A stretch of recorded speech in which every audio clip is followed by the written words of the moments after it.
Good morning and welcome to this day in my life video as a summer student at the Oxford Department of Continuing Education's Creative Writing Summer School. That is the longest name in the world. But yes, I am here at Oxford taking a class, 2 classes and a seminar. It's this creative writing course. We have access to all the libraries. We're in the colleges. Now, right now I'm in an Airbnb, but we're spending most of the day in the colleges, in hall, all that really exciting stuff. And today is a vlog to come with me on one of these days. It is Monday. It is the first day on the course, the second week on the course, and the first weekday on the course where I'm not working because I have a full-time job and I was working it last week, and that was really, really tough. So I'm super excited to not be working this week.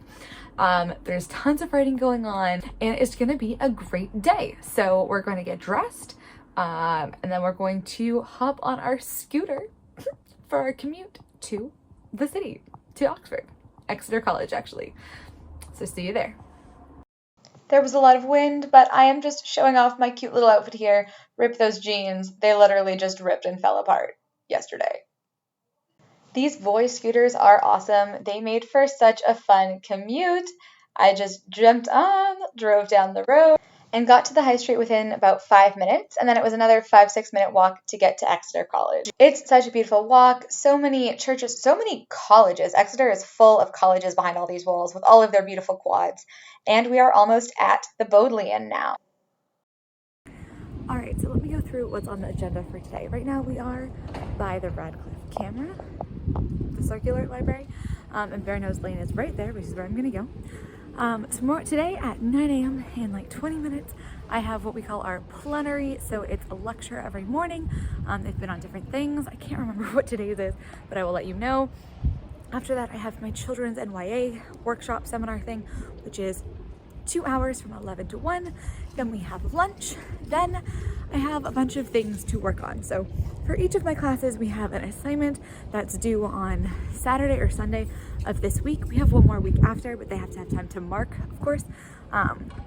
So for children's NYA, it's 1,000 words of a scene. And then for script writing, it's 8 to 10 pages of a scene based on a brief. And yeah, so I have to work on those, clearly. The YA one I already have a first draft of.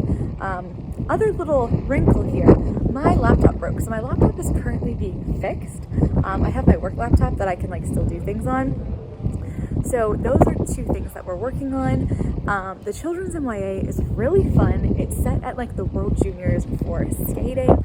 And the scene is someone just hooked up with their friends, like their skating partner, and they think everybody's gonna find out, and then something else happens. And then the screenwriting one is, the brief was 2 characters, the misremembered event, basically. Like 2 characters come together to talk about an event that happened a couple years ago that they remember differently. And so, and you know, they have, maybe they did misremember on purpose, maybe by accident. And so mine is 2 translators of Sappho who made a change to their translation at the last minute 10 years ago. And they find out that there's a new fragments discovered, and they're coming together to talk about should they make a correction to avoid being scooped by these new fragments. And there's a whole lot of like pressures and such. It's partially because I've been reading a lot of Sappho. I like have in the library like 4 different translations. I'm gonna grab 2 more today that I've been comparing and looking at, just for fun, I guess, to see how different authors have translated her differently. And then the third thing is we are doing a collection that we're going to put in a little book for everyone on the course, and it has to be something you've written while here, because windy, it's gonna start raining in a second. And so you can have a poem or up to 2,500 words of short story for the collection. And last night I was really debating, like, do I want to do the children's and YA thing, because I can't submit the script because the formatting is too weird. We made a decision, and I was like, oh, do I want to do the children's and YA thing, or do I want to do something else? And so I kind of landed on something else, I think. So last night I went and finished a short story I've been working on for like a year, which was great motivation to finish it, and finished it, and now I have edits to do on it, and that is due tomorrow, Tuesday night at midnight. and it is now time to go get in place for the lecture. So let's go.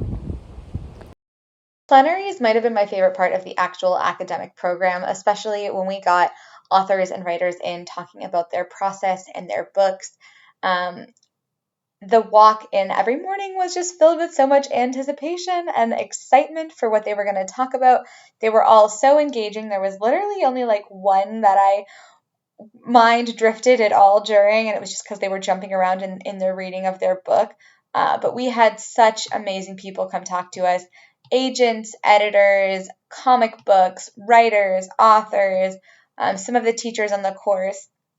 And yeah, I just super, super loved that part of the program. Here is our lecture theater, and we're all about to begin.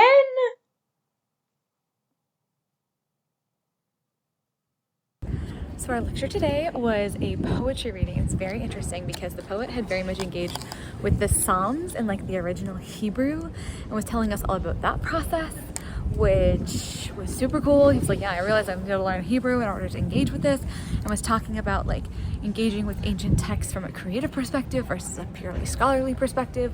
Also, this is Exeter College. It's so beautiful. It's so gorgeous. And so I just ran out and got a yogurt, and now I am like 10 minutes until my class, which is Children's NYA. And today we have one-on-ones with our first 200 words that we submitted to her on Saturday. So I am like nervous and excited. After class, I went to Hall for lunch, where they don't love you to have phones. And so then after eating, I headed to the old Bodleian. We're going to do some work in the Duke Humphrey Library today, and I'm going to tell you all about how that session went. This was a set in Harry Potter, so this is the part that tours can go on. This is where they actually did film the Harry Potter scene from the first movie, but this is the part that the public can't access. So this is the beautiful library section. You're not allowed to touch those books. If you touch them, they are alarmed, and you've set off the alarm. And my paper was dangerously close right there to doing something terrible. But I'm set up here with my laptop, my Sappho books for working on the play. Such a dream come true to work in this library. I almost cried when I walked in the first time. Okay, so for Children's YA, I thought I would take you through the gazillion drafts I did ahead of the deadline on Saturday, and then the tutors, comment. So as I said, it's like a skating story, and the premise is this character just hooked up with his best friend, who's also his competitive skating partner. So I started writing it. I wrote the first draft in a notebook, and I actually wrote the whole thing as a first draft because like I feel like you can't edit, even though she was looking at the first 200 words, you can't edit the first 200 words without knowing where the scene's going. So we have this. Honestly, in some cases, I feel like this is better than the subsequent drafts, but I wrote it first person, present tense, just kind of off the cuff.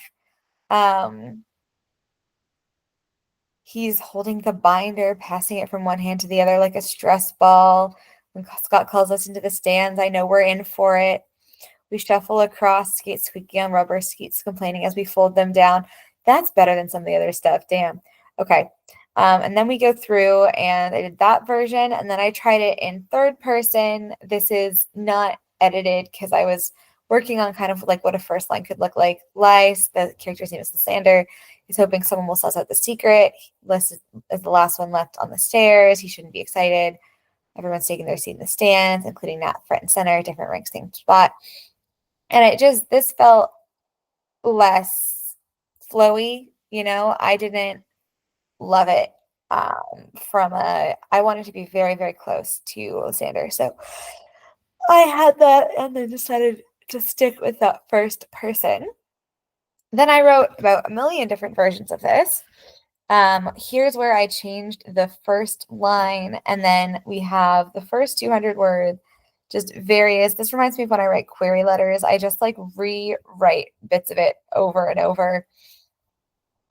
This is like the same, again, 200 words written in a gazillion different ways with a bunch of different lines. And basically, at the end, I pulled out the things that I liked. I kind of liked this line. It's delicious to have a secret. It feels like I'm filing into the stands in the heat of a spotlight, like I'm on the ice, judges scrutinizing my every move, but knowing the next step is a triple loop. I felt like that was too much terminology and not quite good, but I did really like that line. So then once I had something, I sent it to a friend in my class who read the first 200 words here and gave me some feedback comments. We did a quick swap. So she, said good first line. Binder of Tears. I asked her later, and the most important thing I find when I have a beta reader is to ask, like, what do you think happened? And to see what they take away. And so if I go to her, oh, I'm gonna need that. If I go to her text, oh no, new chat messages disappear after 7 days. Well, that's not WhatsApp. What the heck? Okay. Anyways, I asked her what she thought, and what she thought was happening. And she thought that this binder of tears thing was like the kids were passing around some sort of burn book or whatever. And I was like, oh, nope. So I ended up getting rid of that. She made a couple of inline edits here. We go through.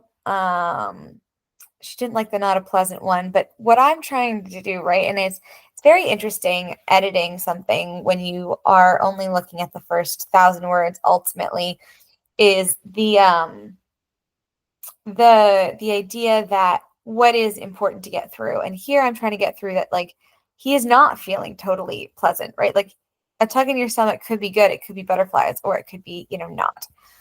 And then there's this whole bit where clearly the bump above the eyebrow is really more of a vein, and I didn't realize that it was reading as an injury. This is the coach, and so I ended up changing that. And then we got to our final version, which is over here.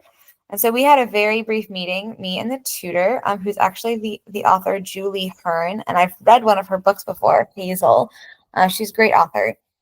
It was really, really cool to be able to work with her. And this is what she highlighted. So she was pretty happy with it. I didn't have too many comments besides he's pacing in front of the boards. She's like, what are boards? I was like, at the ice rink? The boards at the ice rink? I get it though, out of nowhere. It's like boards. And she said, I don't know where we are. I don't know what it is. I don't know what boards are. She's like, would young readers know what boards are? I was like, no. And then maybe in Canada they would. But no, it was a good point about just like orienting us to the setting. And that's what I said back here in draft 1. I actually did that a little bit better. Like he calls us into the stands. And so I ended up in a final version using that a little bit more. She was like, bingo card. I feel like agenda would be better. Anyways. And then we had a kiss cam incident. And she was sitting there and she was like, what's a kiss cam? And I was like, oh my God, have you heard of Coldplay? And so we sat there and she was like, would young readers know this? And I was like, I think so. And then someone who was in the room piped up and was like, I grew up in Greece and I know what a kiss cam is. And I was like, oh, thank God. And then the other thing was really just like, where are we? What's the orientation? Blah, blah, blah. So that was the feedback and it was really good.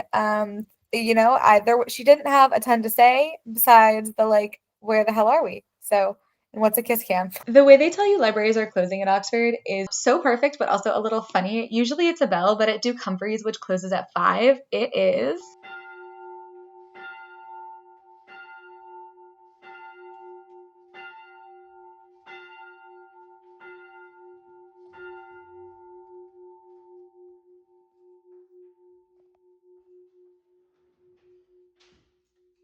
I'm off campus, so I don't eat in hall. So I went to a coffee shop for a quick sandwich and yes, more writing. There's always more writing to be done. And then after that, normally I probably would have just gone straight home to change, but I wanted to go to the Weston Library, which is the library with the special collections, to show you some of the things I had on reserve. So yes, the stop was just for you. I went and I collected my box. You can order a box. And this is like all your research materials in it. And so these were letters from a prominent geneticist in like the 1930s through like the 1960s. In theory, there was supposed to be a letter from Charles Darwin, but it was the wrong Charles Darwin because it was written in the 1960s. That is apparently the nature of library collections. There it is. In that they catalog things, but they don't catalog them perfectly. So you can see this is 62. Charles Darwin was dead. It could have been a relation. I don't know. And then this is a 14th century music manuscript that is a little bit damaged, but I was able to actually touch it and look at it. And it is so beautiful and delicate and was just such a privilege to look at and see what, early music notation really looked like. This was so cool to get to handle an old manuscript. So we went home real quick and did a little outfit change because, it's someone's birthday, so we might be going out. I'm not sure. It is now 6 something. And yeah, we are heading back to college to have to do some updates for my Boldly Library account and renew some books so they don't go back on the shelves. Maybe get some more books. It's gonna be great. Let's go. We are coming to the end of the blog now. It was 8 p.m. I headed back to college, did a few errands, and then caught up with people for a walk around the city. This is Turl Street, and now we're on, that's the Sheridan Theater, and we're on the kind of back street here. We're heading towards a park, which we're going to see in just a second. There it is. Beautiful park at sunset. It was so wonderful. And after we had a nice dose of fresh air, we hit an awesome pub. Absolutely love this. It was so cozy, right next to St. John's College. And that was my day at Oxford. It was a full-on one, but it ended with a nice glass of wine and some friends. So